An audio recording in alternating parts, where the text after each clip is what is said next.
Hello friends, स्वागत है आप सभी का क्लिनिकल केयर इनसाइट के इस नीट यूट्यूब चैनल पे। आज से हम लोग स्टार्ट करने वाले हैं नीट बायोलॉजी की प्लेलिस्ट। इसमें हम लोग बात करेंगे बायोलॉजी सब्जेक्ट के बारे में। दोनों 11th और 12th दोनों के बायो हम लोग पढ़ेंगे अच्छे से। और मेन फोकस हमारा ये रहेगा कि जैसे जैसे हम लोग एक एक क्लास करेंगे उसके साथ साथ हम लोग एमसीक्यू का भी प्रैक्टिस करेंगे, बिकॉज एज यू नो कि नीट एग्ज़ाम में एमसीक्यू पूछे जाते हैं। ठीक है, और ये चीज़ मैं आपको एश्योर करता हूँ कि आप अगर वीडियो देखिएगा तो मैं आपको मज़ा दिला दूंगा इन द सेंस कि आपको बायो से प्यार हो जाएगा।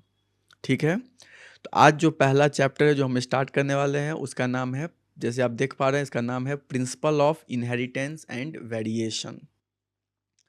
ये चैप्टर आपको बस इतना ही बताएगा कि आपके अंदर में जो भी कैरेक्टर है, जितने भी गुण हैं आपके अंदर में, जितने भी प्रॉपर्टीज है, वो आप पेरेंट्स से लेते हैं। Not all but most of the characters आपके पेरेंट्स से आते हैं।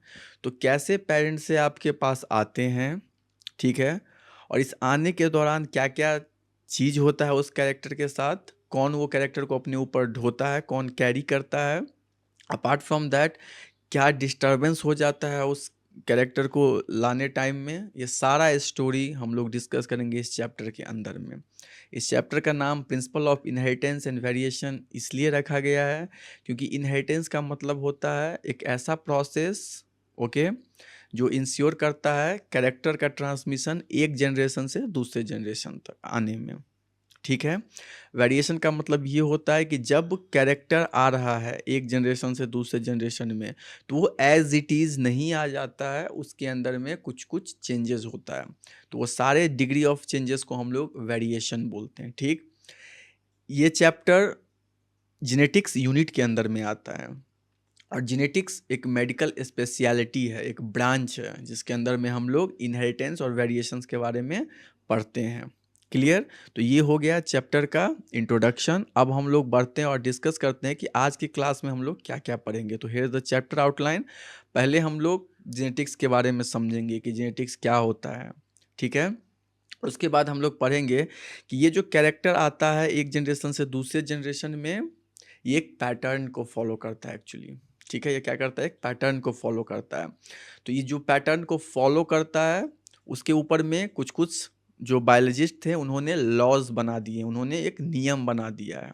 ठीक है, तो उस लॉज सबको हम लोग पढ़ेंगे। हम लोग ये भी देखेंगे कि वो लॉ हर जगह एप्लीकेबल नहीं है, कहीं कहीं वो लॉ फेल हो जाते हैं। ओके, तो उसके ऊपर भी नीट में बहुत सारा क्वेश्चन आता है, तो उसको भी हम लोग डील करेंगे। उसके बाद हम लोग पढ़ेंगे inheritance of one gene.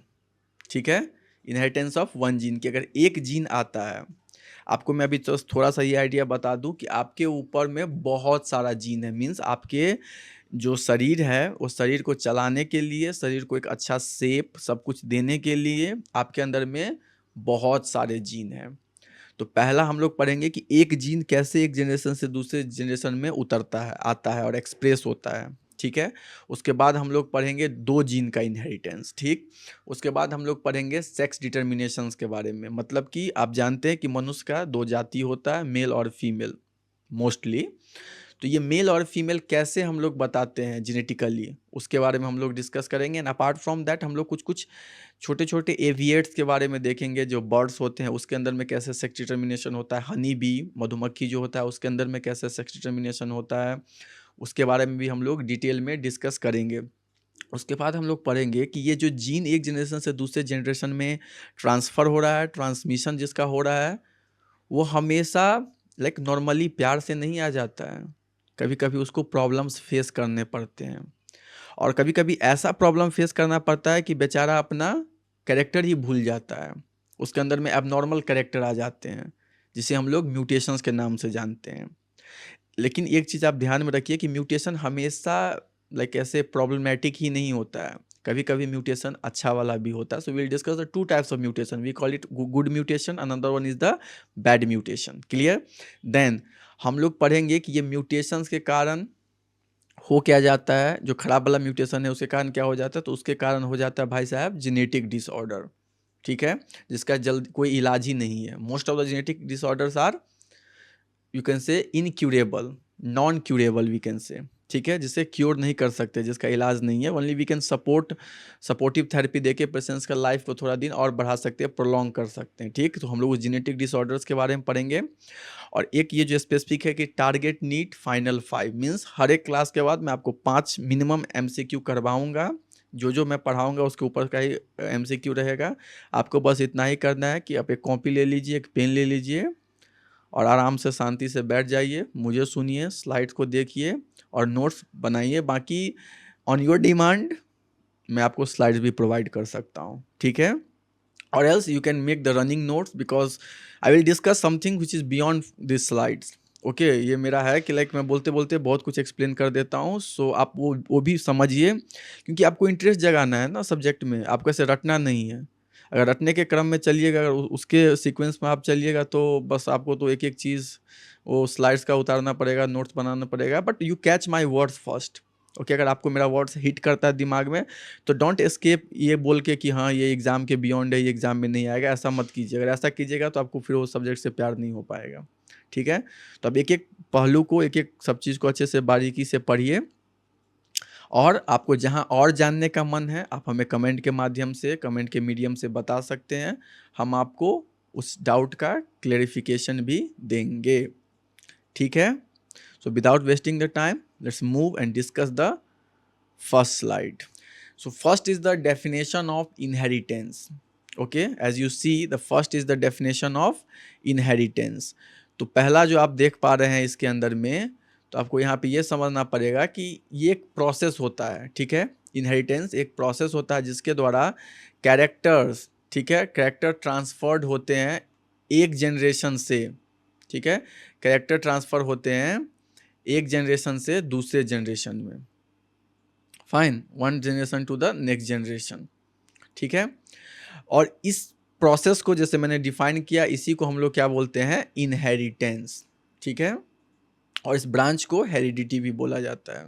Heredity एक जेनेटिक्स का ब्रांच है जिसके अंदर में हम लोग ट्रांसमिशन पढ़ते हैं, कैसे फादर और मदर से मीन्स पेरेंट्स से कैसे चाइल्ड में जीन का ट्रांसमिशन होता है। नाउ जैसे मैंने आपको बताया कि आप एग्जैक्टली अपने माँ बाप की तरह नहीं हैं।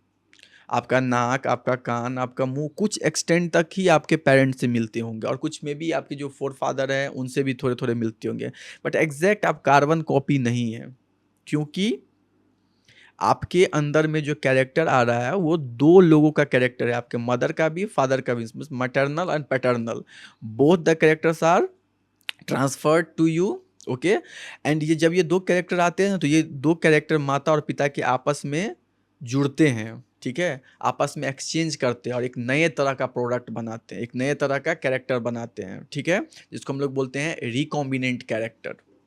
Recombination means when the two different you can say character mix with each other and form the new character, we call it recombinant character, ठीक है। तो वो रिकॉम्बिनेंट कैरेक्टर आपके अंदर में आया, इसीलिए आपके अंदर में वेरिएशन है, ठीक है। उसके बाद ये दोनों चीज़ वेरिएशन और क्या बोलते हैं आपको इनहेरिटेंस को पढ़ता है, ये पढ़ता है आपको भाई साहब जेनेटिक्स के अंदर में, ठीक है। जेनेटिक्स एक रियली फैसिनेटिंग ब्रांच है, बहुत अच्छा ब्रांच है, इसमें आपको दिमाग खपाना पड़ेगा, बट यस ये आपके दिमाग को भी बहुत हद तक आश्चर्य करेगा, ठीक है। ये जेनेटिक्स के जो फादर थे आपको पता होगा, उनका नाम था yes Gregor John Mendel, Gregor John Mendel. और डिस्कस करते हैं, सबसे पहले मैं आपको कुछ कुछ चीज़ बताना चाहता हूँ, बिकॉज अगर आप बेसिक समझ लीजिएगा तो आपका इसके बाद भी एक चैप्टर पढ़ना है, उस चैप्टर का नाम है मॉलिक्यूलर बेसिस ऑफ इनहेरिटेंस, ठीक है। कि मॉलिक्यूलर लेवल पे आप एक बात समझ लीजिए कि आपका बॉडी जो ऊपर से दिखता है ये मैक्रो मॉलिक्यूलर फॉर्म है, ठीक है, ये बड़ा बड़ा बॉडी आपको दिखता है, लेकिन ये गेम सब जो ये छोटा छोटा जो जीन का ट्रांसमिशन हो रहा है, कैसे डाइजेशन होता है, कैसे एब्जॉर्प्शन, कैसे रेस्पिरेशन होता है, ये सब का मॉलिक्यूलर बेसिस है, मीन्स ये बहुत ही छोटे लेवल पे जाके ये प्रोसेस सब ऑपरेट होते हैं, ठीक है। तो अगर आपको नीचे का लाइक ये बेसिक्स पता होगा तो आप अच्छे से पूरे प्रोसेस को समझ जाइएगा, ठीक है। तो मैं आपको बेसिक ओरिएंट करना चाहता हूँ। तो सबसे पहले हम लोग समझते हैं कि एक्चुअली मॉलिक्यूलर लेवल पे हमारे अंदर में क्या ऐसा प्रेजेंट है जो हम जनरेशन आफ्टर जनरेशन ट्रांसमिट करते हैं। तो सबसे पहले देखिए, ये आपका ह्यूमन बॉडी है, ये आपका ह्यूमन बॉडी है, और आपके बॉडी जो बना है वो आपको पता है कि सेल से बना है। Cell is the basic structural and functional unit of life. किसी भी लाइफ का जो बेसिक यूनिट होता है वो तो सेल होता है। तो सेल के अंदर में आपको पता है कि उस सेल का एक ब्रेन होता है जिसे हम लोग जिसे हम लोग न्यूक्लियस के नाम से जानते हैं, इजंट इट। अब इस न्यूक्लियस के अंदर में इस पहला बात कि न्यूक्लियस को ब्रेन हम क्यों बोलते हैं, because nucleus control the entire function of a cell. Cell जो भी करेगा, सेल का जो भी काम होगा, वो सारा काम एक्चुअली न्यूक्लियस कंट्रोल करता है। तो भाई साहब क्वेश्चन ये उठता है कि न्यूक्लियस के पास ऐसा क्या है। तो न्यूक्लियस के पास है जेनेटिक मटेरियल जो फादर एंड मदर से आता है। इस जेनेटिक मटेरियल को हम लोग क्रोमोसोम बोलते हैं। क्या बोलते हैं? क्रोमोसोम बोलते हैं। इसका मतलब कि ह्यूमंस के अंदर में ये सेल है, और ये सेल के अंदर में न्यूक्लियस है। ये न्यूक्लियस के अंदर में पाया जाता है क्रोमोसोम, और क्रोमोसोम, हर एक क्रोमोसोम, पहली बात आपके अंदर में कितना क्रोमोसोम है, तो ह्यूमन क्रोमोसोम नंबर जो है वो है 46। फाइन। ये 46 क्रोमोसोम, हर एक क्रोमोसोम के ऊपर में एक एक डीएनए पाया जाता है। बात समझ रहे हैं क्या? एक एक सेट ऑफ डीएनए पाया जाता है। ये डीएनए एक्चुअली अपने ऊपर में छोटे छोटे, अगर आपको ध्यान से दीजिएगा तो इसके ऊपर में कुछ कुछ, इसके ऊपर में कुछ कुछ ऐसे करके जीन प्रेजेंट होते हैं। ठीक है, डीएनए के ऊपर में क्या प्रेजेंट होते हैं? जीन प्रेजेंट होते हैं। और यही जीन रिस्पॉन्सिबल है किस चीज़ के लिए? तो आपके कैरेक्टर के लिए। बात समझ रहे हैं क्या?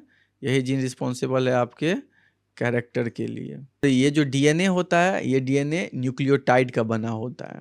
ठीक है, इसके बारे में हम लोग अभी उतना डिटेल में डिस्कस नहीं करेंगे, बट आप एक चीज़ बस याद रख लिए दिमाग में कि आपका जो डीएनए है, ठीक है, ये डीएनए एक्चुअली एक तरह का केमिकल कंपोजिशन है। तो इसके अंदर में कुछ कुछ केमिकल्स है, उसी सब केमिकल्स का एक मिलाप, एक कॉम्बिनेशन को हम लोग न्यूक्लियोटाइड बोलते हैं। वो हम लोग नेक्स्ट क्लास में पढ़ेंगे। तो इस स्लाइड का कंक्लूजन बस आप इतना सा दिमाग में रखिए कि आपका बॉडी बना हुआ है millions and trillions of the cell से। Most of the cell except the mature RBC के पास, उसको छोड़ के सब सेल के पास न्यूक्लियस पाया जाता है। तो वो न्यूक्लियस क्या करता है? तो एंटायर सेल का फंक्शन करता है, कंट्रोल करता है फंक्शंस को। तो हमने जाना कि अगर एंटायर सेल का फंक्शन को कंट्रोल करता है तो कैसे करेगा? बिकॉज न्यूक्लियस के अंदर में क्रोमोसोम पाए जाते हैं, और ये क्रोमोसोम एक्चुअली, क्रोमोसोम के अंदर में एक स्ट्रैंड ऑफ डीएनए पाया जाता है। ये डीएनए एक लॉन्ग मॉलिक्यूल है, और इसके छोटे छोटे मॉलिक्यूल्स को हम लोग जीन बोलते हैं, और ये जीन कैरेक्टर को अपने ऊपर कैरी करता है। मेंडल साहब ने इसी जीन को फैक्टर्स के नाम से जाना था। समझ में आ रहा है क्या? चलिए अब हम लोग नेक्स्ट स्लाइड में पढ़ते हैं। अब हम लोग थोड़ा सा कुछ कुछ टर्मिनोलॉजीज से इंट्रोड्यूस होंगे, क्योंकि बायोलॉजी सब्जेक्ट और साइंस सब्जेक्ट डिफ़िकल्ट लगता है, क्योंकि उसे हम लोग आम बोलचाल की भाषा में नहीं उतार पाते हैं, बिकॉज हम लोग टर्म्स यूज़ करते हैं। क्योंकि कभी कभी क्या होता है, बड़ा बड़ा प्रोसेस हो रहा होता है, ठीक है, और वो सारा प्रोसेस का हम लोग बस एक नाम दे देते हैं, जैसे डाइजेशन। आप समझ रहे हैं, आप डाइजेशन कितना बड़ा खुद ही एक प्रोसेस है, क्या क्या स्टेप्स होते हैं, क्या क्या होता है। But now when you listen the word digestion, immediately सारा पिक्चर आपके अंदर में आ जाता है। तो ये सब टर्मिनोलॉजीज है। टर्मिनोलॉजीज देने के पीछे का यही साइंस है कि एक वर्ड से बहुत कुछ पता चल जाए।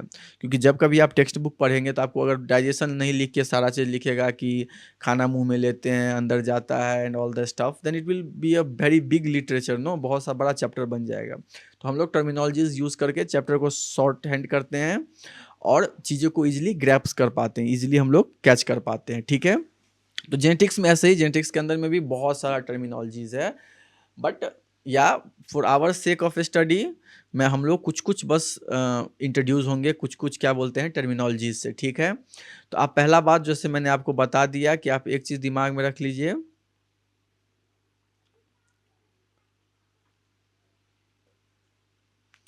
एक चीज़ आप पहले अपना दिमाग में रख लीजिए, वो ये है कि आपके पास दो set of D you can से द क्रोमोसोम्स होते हैं।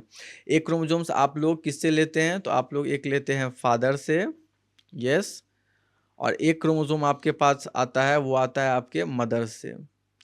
तो मैंने अभी क्रोमोसोम यहाँ नहीं दिखाया, ये जो आप देख पा रहे हैं ये एक्चुअली क्या है? तो ये डीएनए स्ट्रैंड है, क्योंकि हर एक क्रोमोसोम में एक एक डीएनए पाया जाता है। तो ये एक स्ट्रैंड हो गया, दूसरा स्ट्रैंड हो गया। ठीक है, नाउ जैसे मैंने आपको बताया कि आपके डीएनए के स्ट्रैंड्स के ऊपर क्या पाए जाते हैं, तो जीन्स पाए जाते हैं, ठीक है?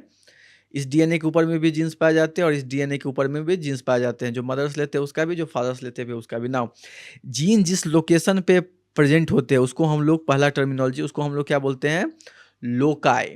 क्या बोलते हैं उसको हम लोग, लोकाई। तो यहाँ पे एक लोकाई हो गया और यहाँ पे एक लोकाई हो गया, इसको दोनों को मिला के हम लोग लोकस बोलते हैं। Locus is the position of a gene, ठीक है, कोई बात नहीं। चलिए दूसरी बात, एक जीन दूसरे जीन के अगर पेयर में प्रेजेंट हो तो इस तरह के जीन को हम लोग होमोलोगस जीन बोलते हैं, ठीक है? और इस तरह के क्रोमोसोम को हम लोग होमोलोगस क्रोमोसोम बोलते हैं। नाउ एक जीन जो यहाँ प्रेजेंट है और इसी के आपके पहली बात तो आप ये समझ लीजिए कि आपके अंदर में क्या है, तो आपके अंदर में क्रोमोसोम्स हैं और क्रोमोसोम्स 46 इन नंबर होता है। तो हर एक क्रोमोसोम का एक पेयर है, जैसे क्रोमोसोम नंबर 1 है तो एक क्रोमोसोम का पेयर है, तो उसमें से एक एक इंडिविजुअल क्रोमोसोम आपके फादर से आएगा और एक मदर से आएगा, दोनों मिलकर पेयर बनाएंगे। मीन्स एक क्रोमोसोम का दो वेरिएशन है आपके पास, एक मदर वाला एक फादर वाला, और दोनों के ऊपर में सेम सेम जीन प्रेजेंट है, ठीक है? तो पहला क्रोमोसोम जो ये फादर के पास है उसके ऊपर ये जीन है, दूसरा जो मदर के पास है उसके ऊपर ये जीन है।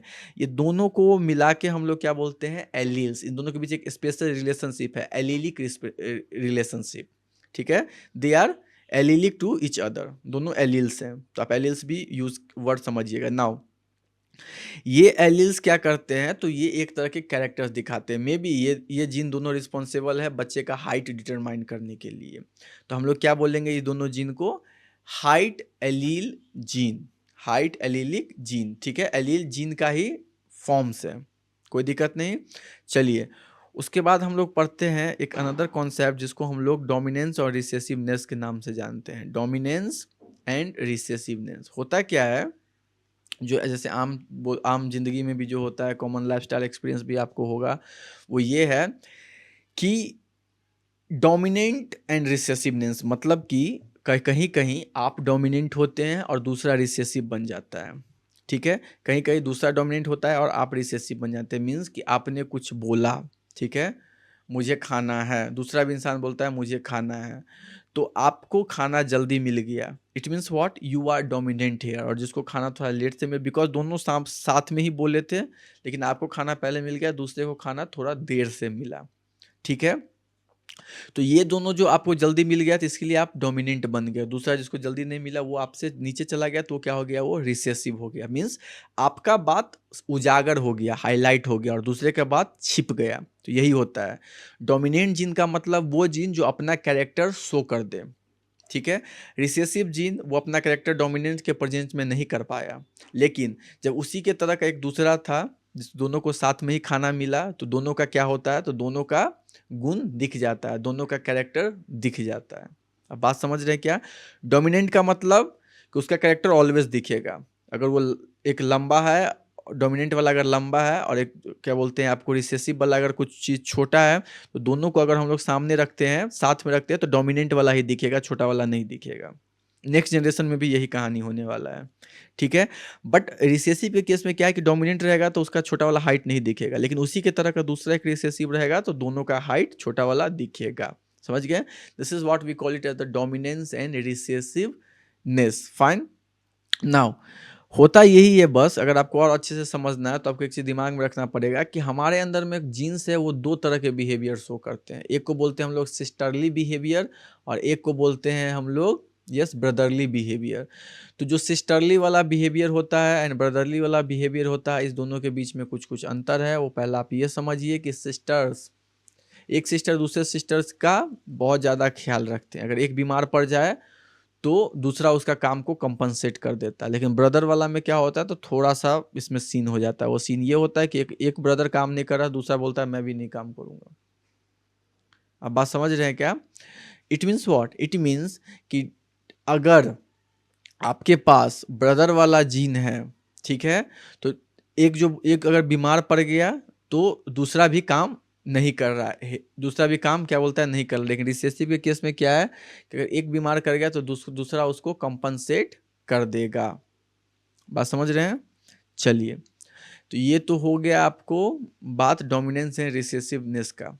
ठीक है, हम लोग कितना 3-4 टर्मिनोलॉजी इंट्रोड्यूस हो गए हैं। पहला जीन, जीन होता है शॉर्ट सेगमेंट ऑफ डीएनए, ठीक है, डीएनए के ऊपर में एक छोटा छोटा सेगमेंट प्रेजेंट होता है न्यूक्लियोटाइड का, उसे हम लोग जीन बोलते हैं। उसके बाद हम लोगों ने पढ़ा कि एक जीन हम लोग फादर्स लेते हैं, एक मदर्स लेते हैं, और दोनों के बीच में एक रिलेशनशिप होता है जिसको हम लोग एलील्स बोलते हैं, ठीक है।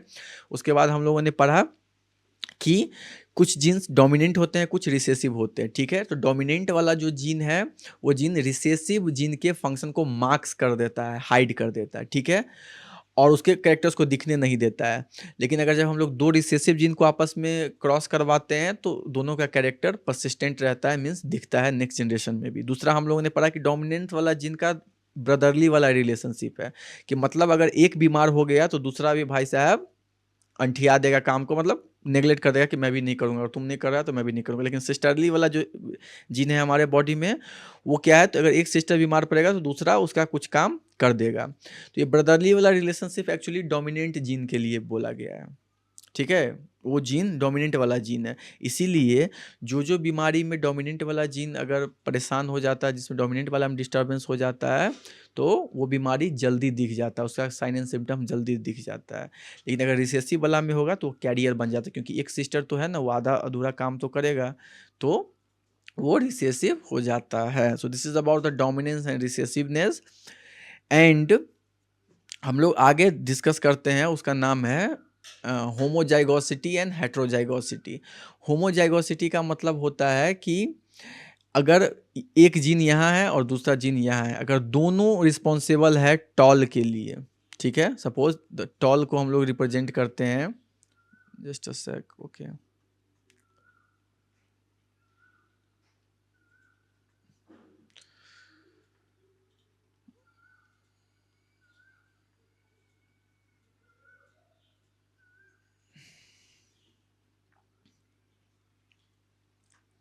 ओके।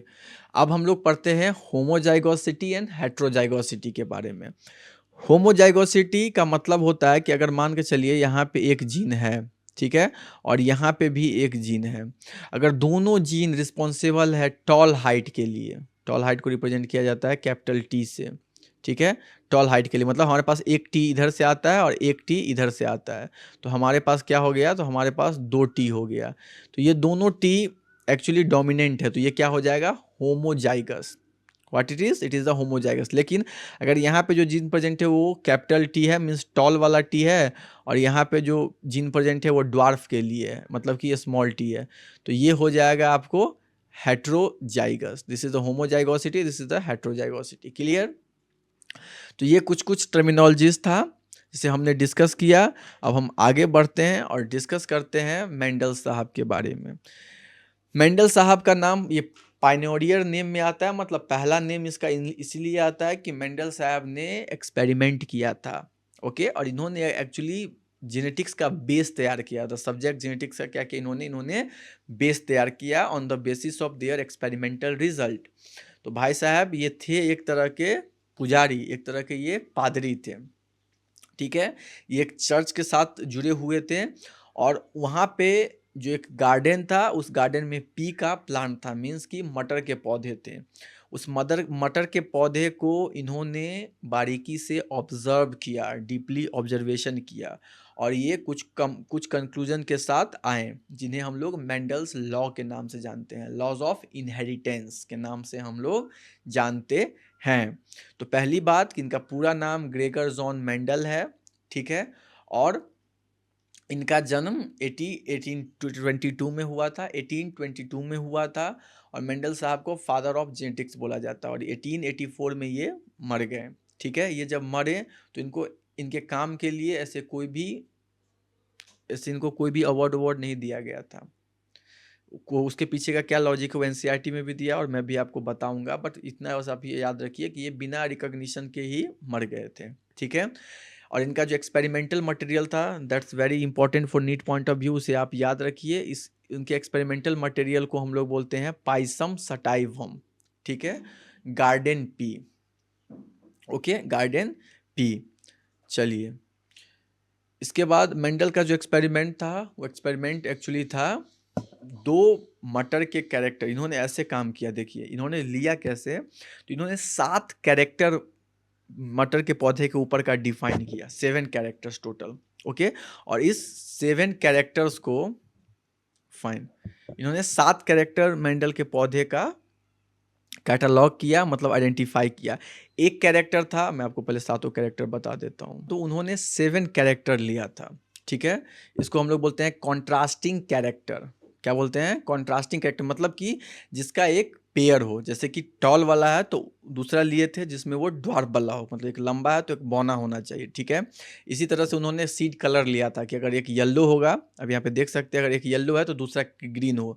इस तरह के उन्होंने पेयर में 7 कैरेक्टर लिए थे। इसको हम लोग बोलते हैं 7 कॉन्ट्रास्टिंग कैरेक्टर। कॉन्ट्रास्ट दे मतलब कि एक के सामने दूसरा दिखे, मतलब बड़ा है तो छोटा दिख, मतलब बड़ा और छोटा ले।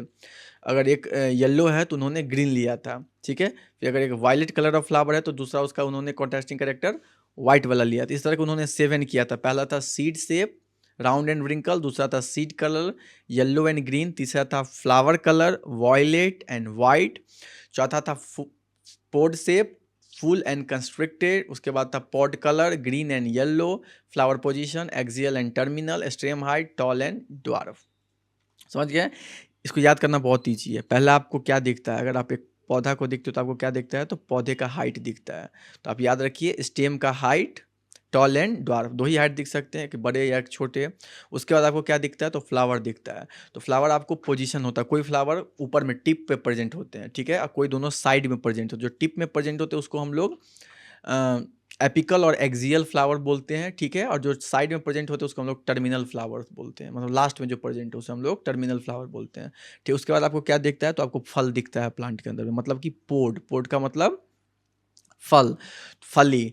तो मटर के जो दाने दिखते हैं हमको, जो फली दिखता है, वो एक होता है फूल जो कि पूरे प्रॉपर शेप का होता है, एक होता है कंस्ट्रिक्टेड, मतलब कहीं कहीं सिकुड़ा हुआ है, ठीक है। तो उन्होंने एक फूल लिया है कंस्ट्रिक्टेड। इसी तरह फ्लावर का कलर भी हमें दिखता है वायलेट एंड वाइट, फिर सीड कलर, और सबसे उसका अगर खोलते हैं अगर हम लोग उसके what is called as the pod को, तो उसके अंदर में हमको दिखता है सीड। तो उसका क्या दिखता है? सीड का कलर और सीड का शेप। इस तरह से आपको इस 7 कैरेक्टर्स याद रखने पड़ेंगे। और ये भी याद रखिए कि राउंड डोमिनेंट होता है रिसेसिव का, मतलब कि अगर हम लोग क्रॉस करवाते हैं, अगर हम लोग शादी करवाएंगे मटर के गोल वाले मटर से और रिंकल्ड वाले सिकुड़े मटर से, तो जो ज़्यादा बच्चा पैदा होगा उसमें क्या होगा? तो राउंड वाले आएंगे। राउंड वाला पहला जनरेशन का बच्चा ज़्यादा दिखेगा, मतलब ये डोमिनेंट है, ये रिसेसिव। इसी तरह अगर हम लोग येलो वाले मटर के पौधे से शादी करवाते हैं ग्रीन वाले मटर के सीड वाले पौधे से, तो जो बच्चे पैदा होंगे उनके अंदर में येलो वाला सीड दिखेगा। अब बात समझ रहे हैं क्या? तो ये इस साइड वाला सारा डोमिनेंट है और इस साइड वाला सारा रिसेसिव है। ये बहुत चालाक थे, बहुत ही दिमाग के तेज थे, लेकिन बेचारे को अवार्ड नहीं मिल पाया जीते जी। लेकिन मरने के बाद 3 अलग साइंटिस्ट आए थे, उन्होंने तीनों उनके पेपर्स को अच्छे से पढ़े और उनको अवार्ड दिलवाए 19वीं शताब्दी में, 19th सेंचुरी में। उनके बारे में भी हम लोग अभी थोड़ी देर में डिस्कस करेंगे। तो ये है आपके एनसीईआरटी का पेजेस जो आपको अच्छे से दिख रहा होगा। तो मैं आपको बता दूं अभी तक मैंने आपको क्या क्या समझाया है, और उसके बाद हम आगे बढ़ेंगे, ठीक है।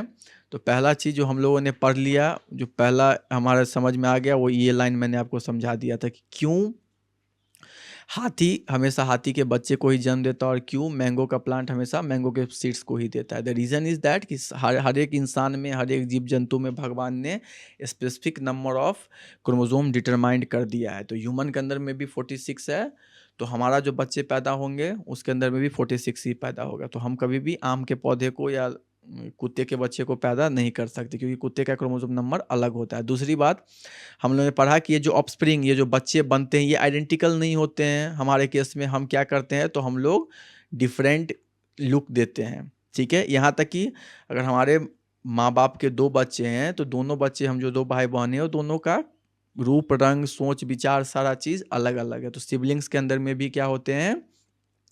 तो ये वेरिएशंस आते हैं। ये सारा क्वेश्चंस को डील किया जाता है जेनेटिक्स के अंदर में, ठीक है। और ये जो सब्जेक्ट है उसके अंदर में क्या डील होता है? तो इनहेरिटेंस, मतलब कि transmission of character from one generation to the next generation, ठीक है। और ये जो इनहेरिटेंस होता है, ये भाई साहब थोड़े से डिग्री ऑफ वेरिएशन शो करते हैं, डिग्री ऑफ वेरिएशन शो करते हैं, ठीक है। ह्यूमंस को ये चीज़ पता था बहुत पहले से, ह्यूमंस को ये चीज़ बहुत, हमारे एंसेस्टर जो थे उनको बहुत पहले से ये चीज़ पता था लेकिन वो एग्जैक्टली उनके साइंटिफिक एक्सप्लेनेशंस को उसके नहीं जानते थे कि उसके पीछे हो क्या रहा है। वो बस कर रहे थे लेकिन उन्हें पता नहीं था। वो जो चीज़ कर रहे थे वो था हाइब्रिडाइजेशन। हाइब्रिडाइजेशन मेंडल ने ही किया है। ठीक है, मेंडल का भी जो एक्सपेरिमेंट है वो हाइब्रिडाइजेशन के बेसिस पे है। हाइब्रिडाइजेशन का सिंपल मीनिंग यही होता है कि ट्रेन को पहले जाने दीजिए। ओके, सो हाइब्रिडाइजेशंस का लिटरल मीनिंग यही होता है कि आप दो तरह के स्पीसीज, एक ही स्पीसीज के कैरेक्टर्स को लेते हैं और आपस में मिक्स कर देते हैं। मतलब कि अगर एक लंबा वाला गाय है उसके साथ हम छोटा वाला गाय को मिक्स कर देंगे तो हमें एक नए तरह का गाय मिल जाएगा। गाय means cow. So this is what we call it as the hybridisation. लेकिन ये भी तीन तरह का होता है। एक होता है जो एक स्पीसीज, मतलब गाय के अंदर में भी, मतलब काउ के अंदर में ही दो अलग अलग कैरेक्टर्स को मिक्स कर दे। इसको हम लोग बोलते हैं इंट्रा स्पेसिफिक हाइब्रिडाइजेशन। क्लियर। उसके बाद एक हाइब्रिडाइजेशन होता है जिसको हम लोग बोलते हैं इंट्रा जेनेरिक हाइब्रिडाइजेशन, मतलब कि काऊ को हम लोग भैंस के साथ, बफेलो के साथ मिक्स कर दें। ठीक है, तो इसको बोलते हैं इंट्रा जेनेरिक। और एक होता है इंटर स्पेसिफिक हाइब्रिडाइजेशन, मतलब कि एक जीन के अंदर में अलग अलग स्पीसीज आते हैं तो दो स्पीसीज को, जैसे कि हम लोग उठाते हैं किसको, हॉर्स को उठाते हैं और हम लोग डोंकी को उठाते हैं और दोनों को हम लोग हाइब्रिडाइज कर देते हैं तो हमें म्यूल्स मिलता है, खच्चर मिलता है जो कि स्टेराइल होता है, नॉन रिप्रोडक्टिव होता है। बात समझ रहे हैं?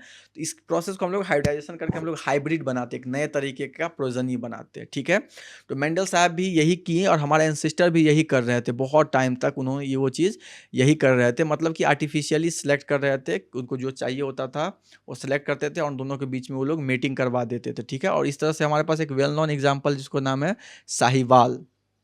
ठीक है, ये एक अच्छे तरीके का काव है जो बहुत दूध देता है, ये पंजाब में पाया जाता है। ठीक, उसके बाद हम लोग स्टार्ट करेंगे। हम लोगों ने पढ़ा ये सारे कैरेक्टर्स के बारे में, round shape, wrinkle shape, all the 7 contrasting character. ठीक है, अब हम लोग मेंडल के एक्सपेरिमेंट पे उतरेंगे जो कि हम लोग नेक्स्ट क्लास में पढ़ेंगे। ठीक है, सो थैंक यू विथ हैविंग मी। अगर वीडियो आपको अच्छा लगे तो इसको आप शेयर कीजिए, दोस्तों को भी बताइए और नेक्स्ट क्लास में हम लोग मेंडल्स के एक्सपेरिमेंट को पढ़ेंगे। So thank you with having me, bye, have a nice day.